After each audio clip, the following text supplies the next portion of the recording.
decisiones que a veces se dudaba que el gobernante pudiera realizarlas. Al final son decisiones que bordean unas lo político, otro lo económico y otro la lucha contra la corrupción. En lo político, la decisión de convocar a una consulta popular era una de las exigibilidades que la sociedad en su conjunto venía requiriendo o exigiendo. Tomó la decisión y ha convocado a la consulta popular, está en trámite. Pero muchos decían que alrededor de la convocatoria a la consulta popular, lo que Lenín Moreno quería ganar es tiempo para no dictar las medidas económicas, porque la mayoría decía que si bien es cierto, es importante la convocatoria de consulta popular, es trascendente las decisiones que se tomen en el orden económico para reactivar la producción y de alguna manera mitigar los impactos de esta crisis que le dejó el gobierno anterior al presidente Lenín Moreno. Aquella mesa que dizque era servida, realmente sí, estuvo servida de deudas y de compromisos que hoy son onerosos para el gobierno y para el pueblo ecuatoriano de cumplirlos. Ha dejado un sabor las medidas económicas o el programa económico expuesto por el presidente Lenín Moreno. Un sabor agridulce, dicen los empresarios y las cámaras. Al final aseguran que hay algo positivo, pero en general pareciera ser que contentó a todos los sectores. Muy light, muy superficial, pero que hay que profundizar entonces y articular medidas que tengan que poder en la práctica verificar la validez de estas decisiones. Por otro lado, también se preguntan por qué tomó en este momento estas medidas y no esperó o como espera la Asamblea Nacional para que el día lunes 16, que se convoca a una audiencia de preparación de juicio contra Glass, donde se determinará si es que está vinculado y se inicia el proceso penal, uno dice que deberían haber esperado. Políticamente son interrogantes. ¿Qué era más conveniente? ¿Esperar o anunciar las medidas? Al final, las medidas están anunciadas y lo vamos a conversar el día de hoy en esa coyuntura con nuestro invitado, el doctor Byron López Castillo, que está con nosotros. Muchas gracias. Buenos días, señoras y señores. La introducción que acaba de hacer usted, Stalin, es necesaria para esta conversación. Efectivamente, el presidente Moreno lanzó un proyecto de reformas tributarias, económicas y fiscales a conocimiento del país. ¿Fue oportuno el momento o no oportuno el momento? Tal vez no tiene tanta trascendencia como el contenido mismo de lo que él ha ofrecido hacer. La coyuntura especial de que el día 16 hay una audiencia de juicio contra el vicepresidente Glass es una coincidencia, pero no creo que habría habido necesidad de esperar ni la audiencia que se va a hacer o que se aplace para el lanzamiento de estas medidas. Porque el país está comprendiendo con toda claridad que hay tres grandes problemas entre los tantos que tiene el país, los que más se deben destacar. En primer lugar, el problema político, que ha sido analizado aquí varias veces y seguiremos haciéndolo a medida de nuestras capacidades. Luego, el sistema económico, tributario, fiscal, que gravita enormemente sobre la población ecuatoriana y tan grande como el otro, o más grande si quiere llamarlo usted, el de la corrupción. Entonces, hay tres frentes de lucha que el gobierno tiene que hacerlo indecible para tratar de salir adelante. Superado el uno y no el otro, o viceversa, el otro y no el uno, no podríamos seguir caminando hacia el progreso que es lo que desea el país. Con esta pequeña introducción, quiero decirle que efectivamente las medidas económicas lanzadas por el gobierno en una cadena nacional en estos días, como es obvio, no podía contentar a todo el mundo, porque el problema es muy agudo, muy grave, muy complejo, muy difícil, como para creer que una medida pueda contentar, satisfacer a todos los ecuatorianos. Por eso es que los empresarios, con criterio propio de ellos, dicen que estas propuestas han dejado, como usted dijo hace un momento, un sabor agridulce. Y efectivamente es así. Pero debemos tener la serenidad y la suficiente capacidad analítica para entender que esto tiene que hacerse paso a paso. Las medidas que ha lanzado el gobierno, muchas de ellas tienen que pasar por la Asamblea Nacional.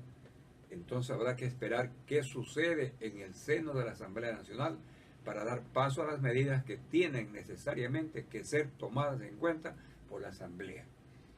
En lo tocante a los aspectos que le tocan al gobierno, directamente al presidente de la República, existen ciertos aspectos que son de consideración. ¿Por qué la nota que hay 4 aspectos fundamentales en estas reformas? Todas ellas consensuadas, motivadas con sectores ciudadanos interesados en el tema. Se refiere a la sostenibilidad de la dolarización, a cumplir los compromisos de campaña, dice él, la lucha contra el contrabando y la evasión tributaria. Estos son los aspectos que enfrenta esta serie de medidas que han sido anunciadas a consideración del país. Desde un punto de vista, yo creo que en el programa nuestro, de la ciudadanía, no tenemos el tiempo suficiente y necesario como para hacer un análisis detenido, sesudo, de cada una de las medidas, porque eso demandaría mucho tiempo y una gran cantidad de análisis. Pero sí podemos enfrentar el problema en términos generales.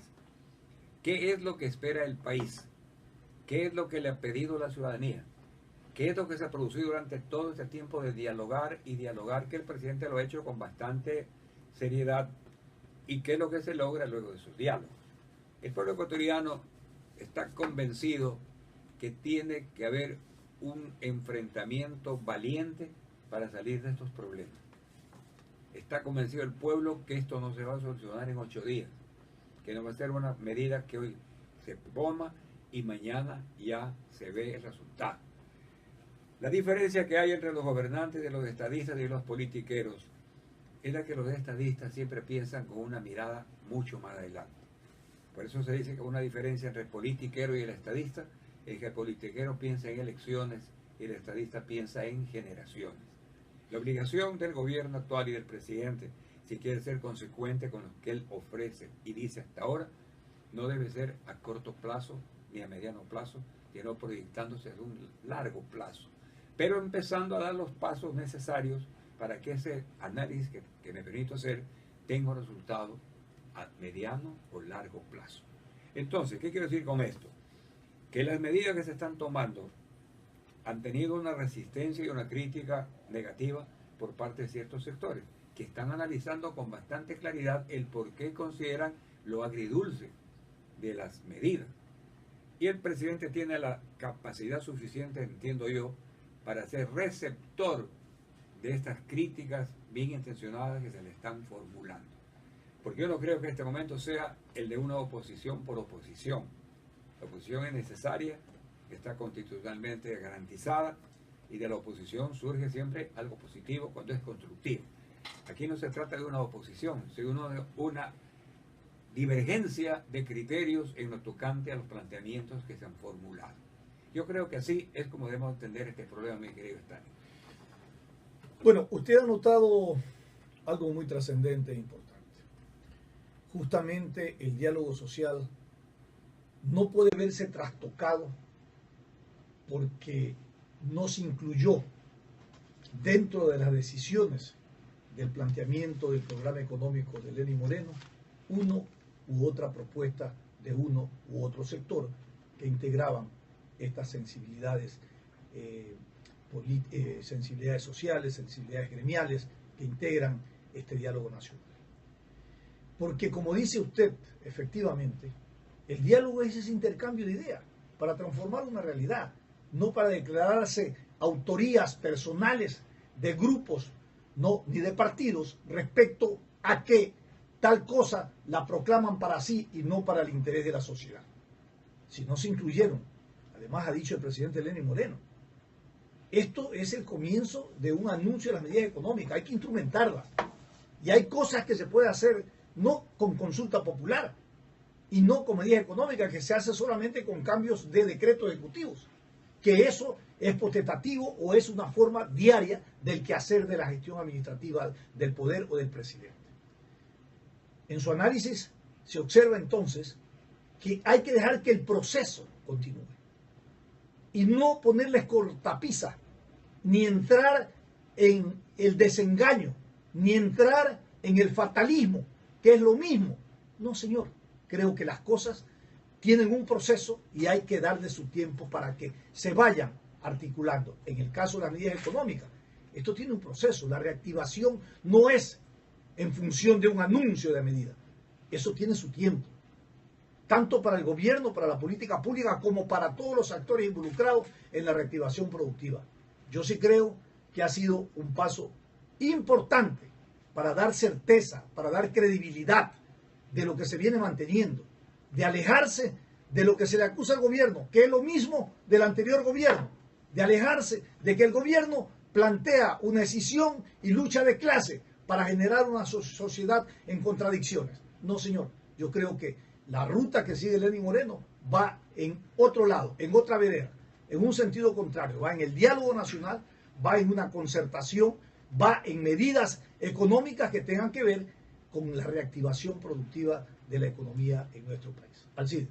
Sí, en vista del poco tiempo que tenemos, quiero aprovechar la oportunidad para expresarle al doctor Byron López Castillo, que está con nosotros los viernes, que hicimos referencia ayer de una entrevista que le hicimos a Wilson Merino, quien es parte de un grupo que está atrás de ese proyecto que tiene relación con la ley orgánica de lucha contra el cáncer. Usted había escrito, doctor López, el 9 de octubre, un artículo pero diga en que el es Diario iniciativa Expreso. ciudadana. Sí, Porque para que él sepa, es una consulta, es un Es proyecto un de ley proyecto de ley, presentado sí. por iniciativa ciudadana. Sí, Tienen que varios recoger sectores, firmas.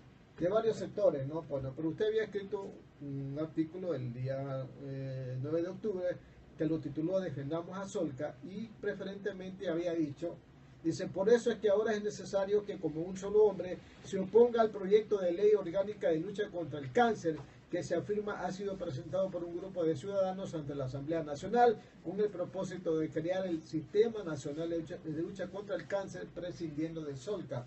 El señor Merino dijo que, y aquí está Stalin, que también escuchó la entrevista, que bajo ningún concepto ellos van a prescindir y peor van a dejar a un lado a Solca dentro de el denominado Sistema Nacional de Lucha contra el Cáncer. ¿Le tranquilizan estas expresiones, doctor?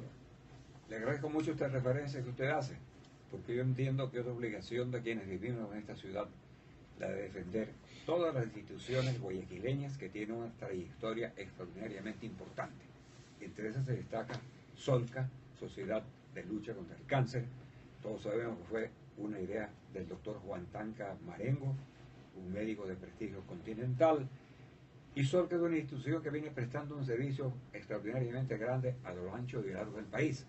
Hay instituciones en Ambato, en Portoviejo, se me escapa de 7 u 8 ciudades del país en donde funciona Solca. Usted la contó aquí, que son algunas. Mi artículo, el artículo que publiqué en el Expreso, mi columna del día. Guayaquil, Quito, Cuenca, Portoviejo, Loja, Machala, Ambato y Riobamba, usted lo dijo. Esas son ciudades que tienen organizaciones de Solca. Hospitales de Solca. Hospitales de Solca, claro, destinados exclusivamente a la lucha contra este grave mal. Mi artículo se motiva en lo siguiente. Yo creo que quienes hacemos opinión modestamente la que yo hago, pero quienes la hacen con mayor capacidad pública, ¿no? Públicamente, debemos siempre defender a las instituciones guayaquileñas que han sido objeto casi siempre de ataques egoístas o de otra naturaleza que sea, pero siempre han sido atacadas. ¿Por qué siempre Eso son no quiero amenazadas analizar y aquí. atacadas? Porque en verdad que a la Junta de Beneficencia fue un acoso permanente. Al cuerpo bombero acosado, Comisión de Tránsito acosado, esta institución de Solca acosada por el poder central. Bueno, será motivo de otro, yo sí quiero programa. llenar sus pensamientos diciendo lo siguiente, sin desestimar ninguna otra región del país, porque todos somos iguales. Indudablemente Guayaquil es una ciudad que tiene un criterio profundamente humano de solidaridad, que es importante, voluntariado. y de voluntariado, que es formidable. Eso tenemos que destacar, rescatar y defender. Ese ha sido mi espíritu del artículo al que usted se refiere. Y lo titulé creo que defendamos a Solca, ¿verdad? Y lo haré cuantas veces sea necesario. La parte pertinente del comentario que ha hecho el caballero que usted se refiere es tomado exactamente de un comunicado que publicó Solca defendiendo a su institución. Y esas frases no las puse entre comillas porque no creí convenientes, pero son transcripción del comunicado que Solca publicó en la prensa nacional para defender los ataques que podrían ser objeto del proyecto de ley en referencia. Si la cosa no es así, me alegraría mucho que así suceda. Si lo que dijo este señor Andino, ¿no? Sí, Wilson Andino. El señor Andino es así, está bien. Que se creen más instituciones de lucha contra el cáncer. Wilson Merino Rivadeneira decía exactamente. Este señor, a quien no conozco, pero me hace referido en mi artículo y le agradezco mucho. Yo soy respetuoso del criterio ajeno. Yo escribo sabiendo que debo tener gente que no opina conmigo y eso me preocupa más que las que cuando opinan que yo estoy escribiendo bien. Soy muy receptor de la crítica positiva. En este caso concreto, le debo decir al señor Andino que mi artículo se fundamentó en un comunicado del Solca, publicado en la prensa nacional, en donde exactamente emplea los términos que yo empleé. Y me hice eco de eso para decir que por ese motivo debemos defender a Solca. Y ratifico a través de esta columna radial la necesidad de que quienes vivimos en ciudad, unos por nacimiento y otros de corazón, debamos defender siempre a todas las instituciones guayaquileñas que, como les acabo de mencionar, tienen su origen en un evidente sentido de solidaridad y de voluntario de la gente que vive en esta ciudad. Respetando las expresiones del señor Wilson Merino, en todo caso, doctor, la preocupación se mantiene. Así es, y yo me ratifico. Hasta tanto vea que no es así, seguiré insistiendo en que no sea así.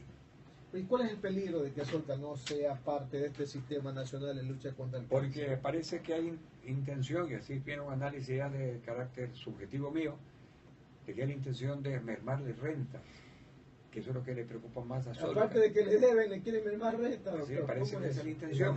El análisis que hace Ahora, Solca. si tiene un origen en Guayaquil, que aquí nació, aquí creció y aquí se difundió al país, ¿por qué atentar contra esta vigencia de una institución que cumple a cabalidad su papel?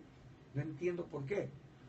Yo no quiero hablar de regionalismo porque soy enemigo de esos términos, ni de un sectarismo, no. Pero sí existe una intención que no la alcanzo a comprender a qué se deba esta intención de querer hacer lo que se dice que están haciendo. Ahora, si no es así, en buena hora, en buena hora.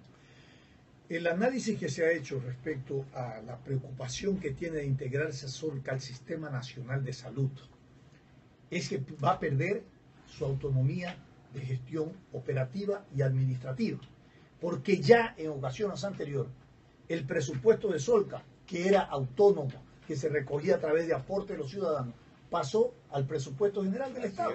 Fue la primera estocada que le dieron. En aquella época se decía que eso no va a funcionar porque siempre el Estado entrega los recursos tardíamente. Primero, ahora, ¿qué se reclama? Que ahora, como entra en el Sistema Nacional de Salud, se van a derivar todos los enfermos, ¿no es cierto?, de cáncer a nivel nacional a Solca. Y le va a decir el Estado, atiéndalo porque yo con el presupuesto que le estoy dando, yo les voy a pagar. Y entonces, como todo el sistema de salud nacional no tiene especialistas en cáncer, no tiene infraestructura para el cuidado, no tiene la tecnología, imagínese usted lo que va a pasar en Solca, se va a estrangular este proceso. Esa es la ¿no? preocupación. Y esa es la preocupación, porque se quedan entonces sin posibilidad de gestión operativa, administrativa y de recursos. Y tendrán que atender a quienes el Estado les atienda. Lo que estamos haciendo aquí, y deberemos hacer siempre, es esta defensa a las instituciones guayaquileñas. Correcto. Estamos en eso. Sin que desestimemos las instituciones de otros sectores del país, obviamente. Bueno, claro. Todas se merecen respeto, pero concretamente en lo que toca a Guayaquil, estamos obligados, por 1000 razones, a defenderlas a cualquier costo. Así es. Gracias a nuestro invitado, panelista de los fines de semana, el doctor Byron López Castillo, a ustedes por vuestra sintonía. Lo que continúa en nuestra programación es Fernando